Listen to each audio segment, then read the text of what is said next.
Hi there, I'm Mora. I thought my family loved me, until the night my mom accidentally sent me a video where they called me a burden.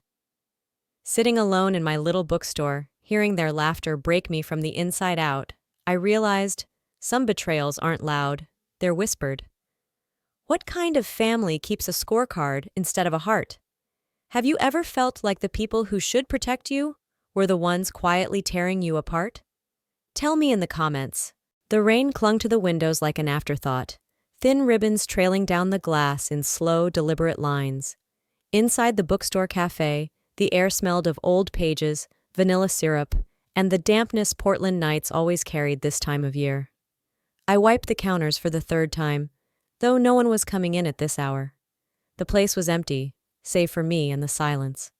My phone buzzed from the pocket of my cardigan. A text from Mom. I smiled a little. Maybe she remembered it was Friday, the night I usually closed alone.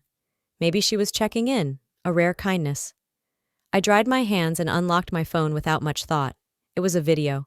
I hit play, expecting a blurry clip of the cat Dad insisted he didn't like but secretly spoiled, or maybe one of Kent's kids causing chaos at dinner.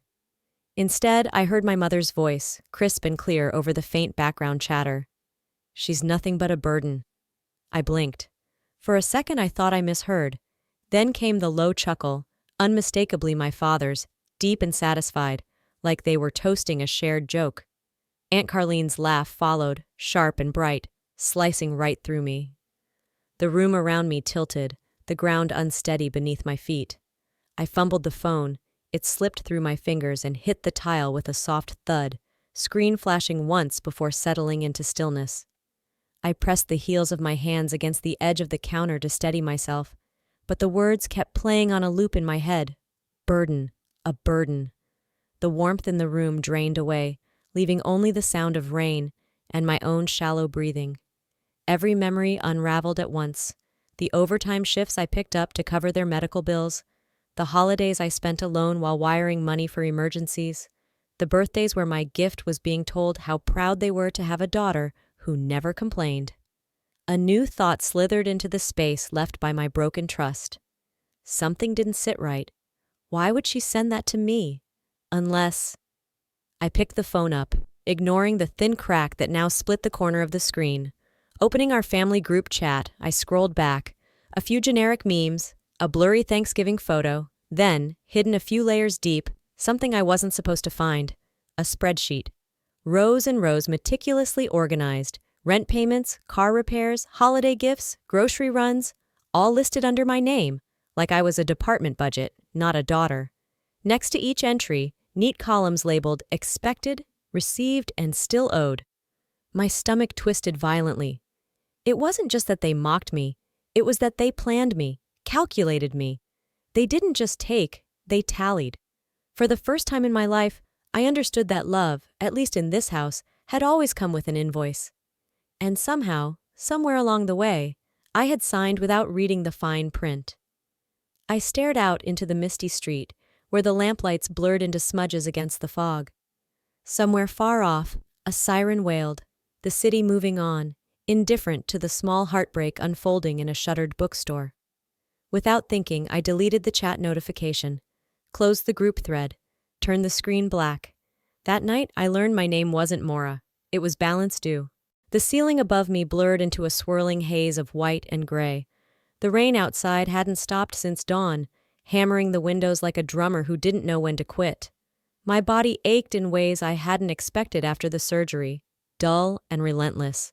I shifted against the two flat pillows, feeling a stab of pain in my side. For a brief, foolish second, I imagined the world had paused. That maybe this quiet was a kind of mercy, a space to heal. Then my phone vibrated against the nightstand. I blinked against the weight in my skull and reached for it, hands clumsy from painkillers. A single message from Mom. "Car repairs for Kent. Can you send $800 by tomorrow?" "No." "How are you?" "No. Are you okay?" "Just business. Cold, efficient."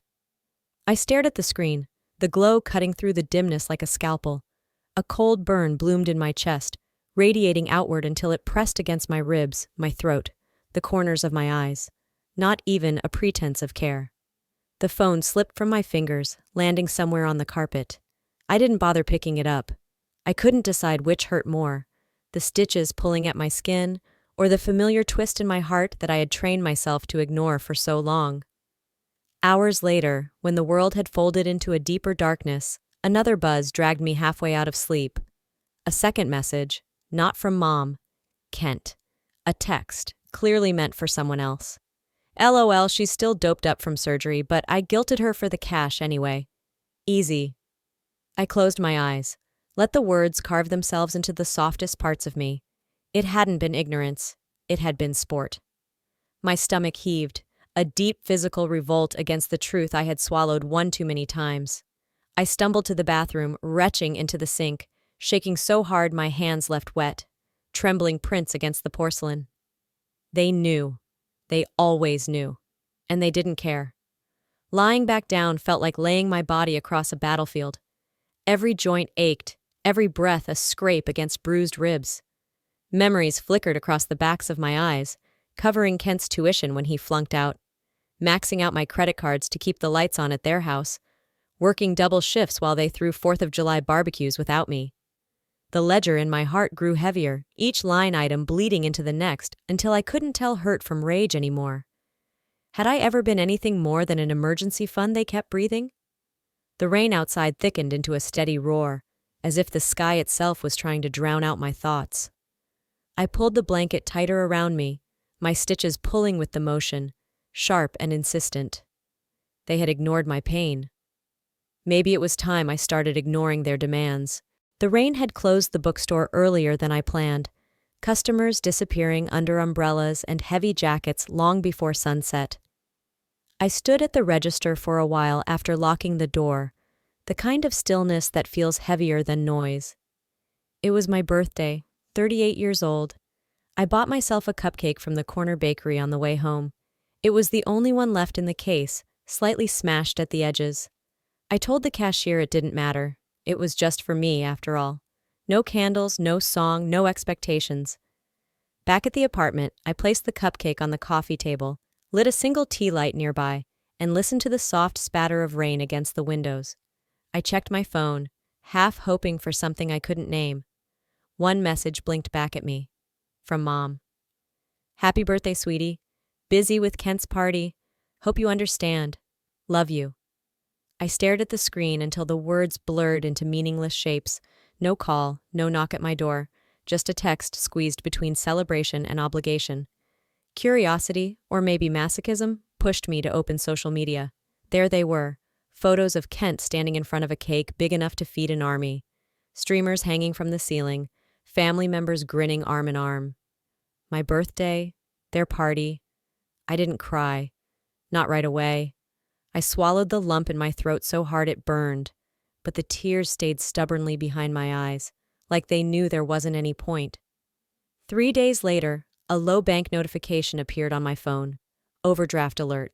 Confused, I opened my account. There it was. Payment to Party World Decorations, charged 3 days prior. Another to Benny's Bakery, a massive sheet cake. Both authorized through my linked family account. Both amounts just enough to sting, just enough to remind me where I stood. They had used my money, without asking, without even mentioning it. I sat down hard on the bed, the cupcake from 3 nights ago still untouched on the kitchen counter. Frosting collapsed into a tired slump. A mirror of how I felt. Maybe I wasn't worth celebrating. Maybe I never had been. I thought back to childhood birthdays, last-minute grocery store cakes, forgotten candles, gifts that felt like afterthoughts. We're so proud, they used to say. You're the easy one. Easy to ignore, easy to use. I leaned my head back against the wall, letting my eyes close. Memories blurred together. Kent smashing his new bicycle into the mailbox, me rushing out to clean up the mess, Mom hugging him while I held the first aid kit. Family first. That's what they always preached. But somehow, family only seemed to mean me giving and them taking. The rain outside grew heavier, a steady beat against the roof like a drumline of memories I couldn't silence. The candle flickered low on the table, its tiny flame fighting to stay alive. Maybe next year, I'll forget them first. New Year's Eve came quietly. The bookstore had closed early, the last few customers hurrying out with umbrellas and apologetic smiles. I didn't mind. I needed the solitude more than the company. Portland's streets gleamed under the rain, and the city felt suspended in a breathless kind of stillness. I'd refuse the family invitations this year without guilt. There would be no pretending, no forced smiles over dry turkey and backhanded compliments. I stayed behind the counter until the street lights flickered on, then brewed myself a small pot of tea and watched the city blur behind sheets of mist. Midnight approached like a soft drumbeat. Somewhere in the distance, fireworks thudded into life, faint and blurred by the stormy sky. I sipped my tea, letting the loneliness settle without fighting it. When the phone buzzed against the counter, I startled so hard I nearly dropped the cup. I reached for it with slow, cautious hands. Mom. Don't forget the electricity bill. No Happy New Year. No we miss you. Just business, like always. My throat tightened, but no tears came. I stared at the message, letting the fireworks outside paint brief bruises of color across the wet streets. I wondered, not for the first time, if they even noticed the parts of me they carved away year after year. A small, stubborn voice pushed me. Check. I opened the utility app, my fingers trembling just a little. It took less than a minute to find it. Paid, 3 weeks ago. By Kent. The bill was covered. They didn't need my money. They asked because they could. Because it was easier to lean than to stand on their own. The room tilted slightly, the weight of all the years I had been the default choice, pressing harder against my chest. Every late-night shift, every overdraft fee, every missed vacation so they could have something they barely even thanked me for. It all bled together into a sour kind of clarity. They hadn't forgotten me. They had simply chosen to erase me from the parts of their lives that mattered, keeping me around only when it suited their needs. A credit card with a heartbeat. I set the phone down slowly, letting it slide away from my fingertips. The fireworks sputtered out one by one, smoke smudging across the sky like the closing of an old, tired book. In the quiet that followed, I whispered into the empty store, they didn't just forget me. They chose to erase me. The call came just after sunrise, dragging me out of a half-sleep I hadn't earned. The sky outside was still bruised with the last remnants of night, rain tapping steadily against the window. I blinked at the screen. Dad. My chest tightened, that old reflex to answer, to be available no matter what. I answered on the third ring. Kent lost his job, Dad said without a greeting. His voice was sharp, clipped, the way it got when he was already blaming someone and just needed a target to land it on. I stayed silent, heart sinking. It's your fault, he continued, like we were already in the middle of an argument I hadn't agreed to. If you hadn't pulled away, if you had helped him like a real sister would, he wouldn't be in this mess. The words hit harder than I expected, heavier than anything he could have planned. Years of paying bills they never acknowledged, of wiring money I didn't have just to keep them afloat, vanished under the weight of his accusation. Not gratitude, not even recognition, just blame. I pressed the phone harder against my ear, anchoring myself in the sheer absurdity of it. You always had the money, Dad said. You always knew he needed help. You chose not to. You chose yourself. A small, hollow laugh escaped before I could stop it. Was that what they thought? That choosing not to drown under their endless debts made me selfish? I didn't argue. Not yet. Something inside me told me to listen, to let them show me just how far they were willing to go. Later that afternoon, a second blow landed. Kent, too casual by half, mentioned over text that Dad was taking care of his college loans. Curiosity prickled sharp and painful down my spine. I checked my email. There, tucked into my inbox between coupons and shipping notifications, were documents forwarded from the family lawyer. Applications, requests to transfer Kent's outstanding college debts into my name, approved by someone claiming to act with my verbal consent. I sat there for a long time, hands limp in my lap, the screen burning the proof into my retinas. They weren't just blaming me for his failures. They were selling them to me. I could feel something inside me, something old and frayed, beginning to split wide open. All the sacrifices, the nights spent worrying about whether they'd be warm or fed, Every check I'd mailed without even being asked, all erased, replaced by a narrative where I was the villain. And still, I didn't scream, didn't call to rage or beg for an explanation. Instead, I called Dad. He picked up almost immediately, like he knew he owed me an answer and wanted to get it over with. "You know how things are," he said, voice low and oily. "Family looks out for each other. You have the ability. He doesn't." "That's not family," I said, voice steady, flat. "That's a transaction." "You owe him," Dad snapped. "You owe us." "No," I said. "What I owed, I already paid." There was a long silence, then a scoff, a dismissal so small it barely needed sound. I hung up first. The phone slipped from my hand onto the kitchen table, the click echoing too loudly in the silent room. The rain had stopped. Outside, the world felt scrubbed clean, raw and new.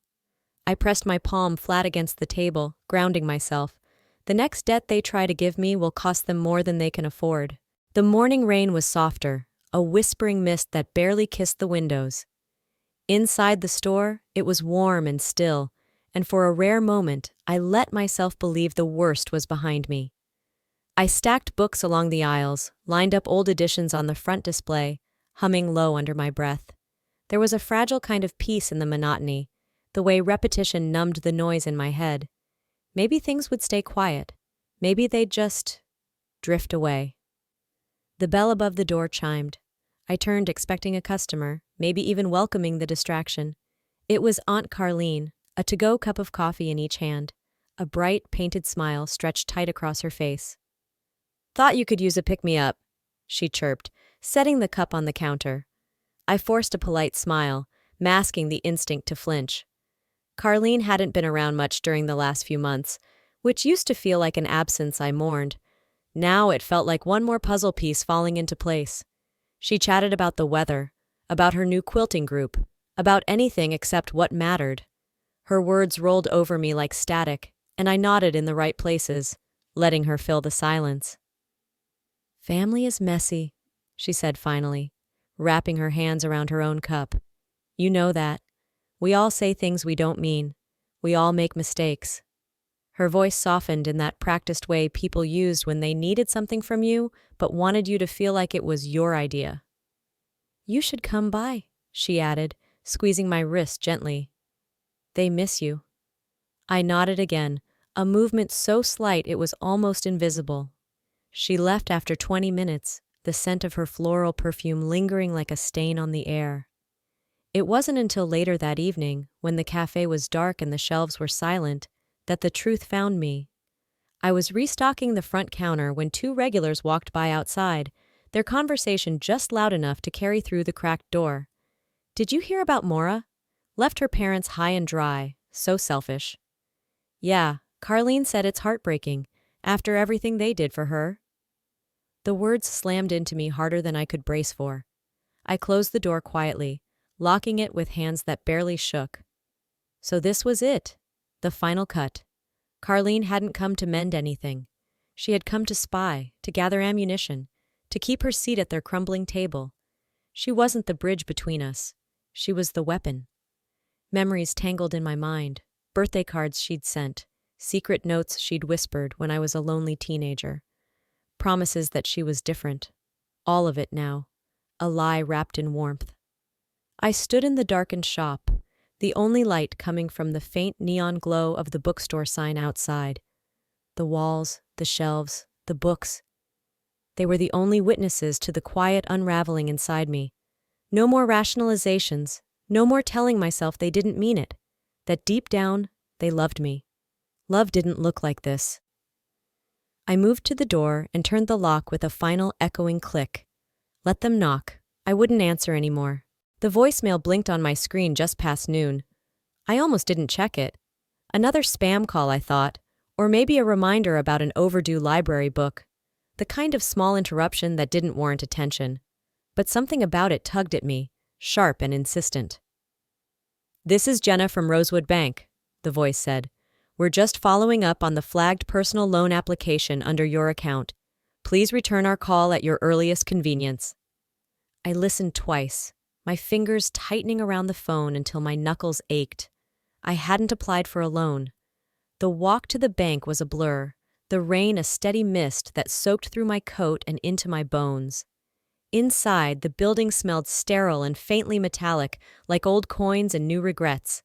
The woman at the desk smiled too brightly. "How can I help you today?" "My account," I said, voice tight. There's been a mistake." She tapped away at her keyboard, her brows knitting as she pulled up the file. "A loan application. My name, my social security number, my forged signature, approved pending final verification. The beneficiary listed wasn't subtle. Just a family trust in my last name, established 2 weeks ago, authorized, according to the documents, by me. Except I had never touched any of it. I left the bank with a copy of the paperwork in my tote bag, the papers hissing against each other like snakes. The rage didn't hit all at once. It rose slowly, a tide building beneath my ribs, flooding higher with every step back toward the bookstore. I called Mom. She answered on the second ring. "Hey, sweetie," she said, syrupy and practiced. I didn't waste time. "You used my name to apply for a loan," I said. "You forged my signature." A pause, a sharp inhale on her end. "Don't be dramatic," she said finally. "It's just family business. You know we wouldn't let it fall back on you." Family business. As if betrayal was just another household chore. As if loyalty could be twisted into justification for committing a crime. I didn't yell. I didn't cry. I just ended the call without another word, her protest still buzzing against my ear. Back at the shop, I sat at my desk, the loan document spread before me like the aftermath of a war I hadn't known I was fighting. I opened my laptop, started a new folder, named it Evidence, bank emails, forged documents, screenshots of texts, a record of every unspoken trespass, every bruise they pretended not to see. I would not argue anymore. I would not beg. I would not play the villain in the story they crafted about my ungratefulness. I closed the laptop, my hands steady, my heart strangely quiet. The rain picked up outside, tapping against the windows like a quiet applause. They wanted war. They picked the wrong daughter. The phone rang while I was locking up the bookstore, the key cold and hesitant in my hand. I almost let it go to voicemail. But habit won.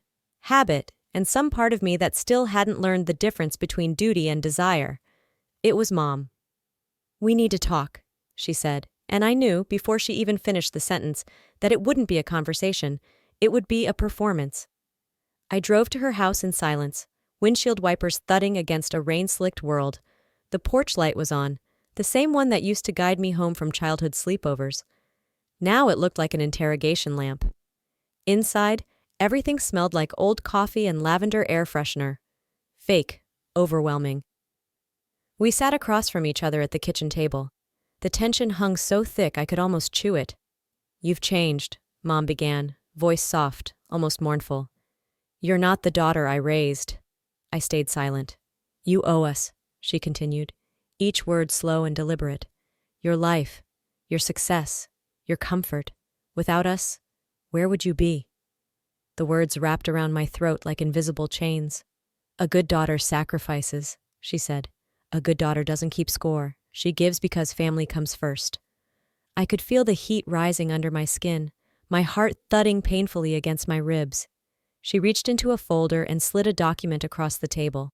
A contract, binding me to pay for their living expenses, indefinitely. No terms, no limits, just my name, my future, inked into their survival. I stared at it, my hands perfectly still on the tabletop. Not from fear, from clarity. This wasn't love. It was extortion dressed up in the language of loyalty. I pushed the contract back across the table, slow and steady. "No," I said, just that. One word, more powerful than any scream. Mom's face changed in an instant. The pity twisted into rage, her voice climbing into a shrill, wounded howl. "Selfish," she spat. "Ungrateful, after everything we've done." I stood up slowly, letting her words fall to the floor between us like shattered glass. I didn't pick them up. "You taught me what family means," I said quietly. I just finally listened. I walked out before she could say anything else, the rain cold against my face, washing the last remnants of guilt from my skin. The crumpled contract dug into my fist as I crossed the driveway. They built the chains, but I choose whether to wear them. The rain battered the windows in heavy sheets, washing the world in gray. I sat at my kitchen table, the lamp above me casting a small golden pool of light. In front of me, a stack of documents spread like a paper graveyard. Old bank transfers, receipts, screenshots of text messages that read like silent admissions of guilt. The draft email glowed on my laptop screen. Subject, final invoice. I reread the words I had stitched together, line by careful line. Every dollar I had sent, every emergency I had answered, every sacrifice I had made, now accounted for. Rent, utilities, Kent's tuition, Dad's medical bills, groceries they had forgotten to cover, birthday gifts, Christmas bonuses, bailouts after drunken nights and broken promises. At the end of the list I wrote, "This is the cost of the daughter you mistook for an investment." I hovered over the send button, my hand steady. There was no anger left, not really. Just a hollow certainty that this was the only way forward. I clicked. The screen blinked once, and it was done. I closed the laptop slowly, the click of the hinge sounding like the slam of a courtroom gavel. The world outside didn't notice. No thunder roared, no lightning split the sky. Only rain, endless and unbothered. Hours passed. I didn't move. I waited, though I told myself I wasn't waiting. No call, no text, no barrage of guilt or rage or desperate bargaining. Only silence, thick and heavy, settling over me like a second skin. It was almost worse than the fight I had expected. I rose eventually, wandering the bookstore, trailing my fingers along the worn spines of novels forgotten by time. Each title whispered a different memory. The first time I learned to love stories, the summers I spent curled in corners reading while my family forgot I existed. Not all the memories were bad.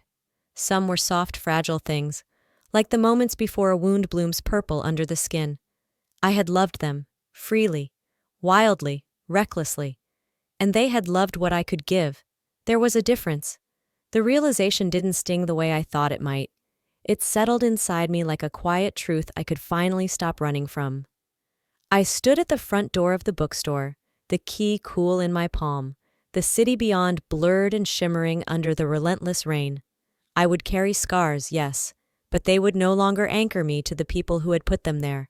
I whispered into the mist, "This is not the end, this is my beginning. Some debts are never repaid, but some freedom is priceless." Link to next chapter. And for the first time in my life, I wondered what dreams I could afford if I stopped paying for someone else's. Looking back, if there's one truth I've learned, it's this. Love without respect is not love at all. Family should lift you up, not weigh you down with debts disguised as duty. It took losing them to realize that walking away doesn't mean failure. It can be the first real step toward freedom. Sometimes, choosing yourself is the bravest thing you'll ever do. Healing doesn't come with fanfare. It's a quiet revolution inside your own heart. I hope if you're standing at a crossroads like I once did, you find the courage to choose your peace over their approval.